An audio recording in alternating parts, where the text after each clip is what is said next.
রাধে রাধে বন্ধুরা, চলে এসেছি একটা নতুন ব্লগ নিয়ে।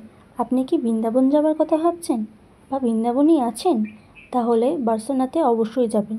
বর্ষনাতে আছে প্রেম মন্দিরের মতো দেখতে এই রাধারানীর মন্দির, কীর্তি মন্দির। এই মন্দির কখন খোলে কখন বন্ধ হয় সব বলবো এই ভিডিওতে।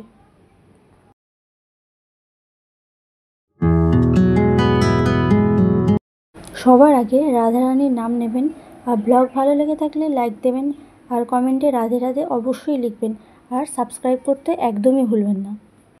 এই মন্দির আছে ভারতের উত্তরপ্রদেশে বারসানায়। রাধারানীর মা কীর্তি মাইয়াকে উৎসর্গকৃত এই মন্দির।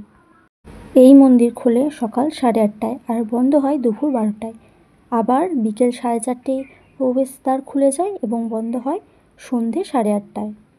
হিন্দু ধর্মে কীর্তি মন্দিরের একটি চরম আধ্যাত্মিক তাৎপর্য রয়েছে, বিশেষ করে ভগবান শ্রীকৃষ্ণ ও রাধার অনুসারীদের জন্য।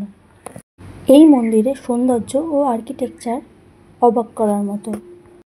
আপনারা যদি বৃন্দাবন থেকে এই মন্দিরে আসেন তাহলে প্রায় 50 কিলোমিটার দূরত্বে রয়েছে এই মন্দির।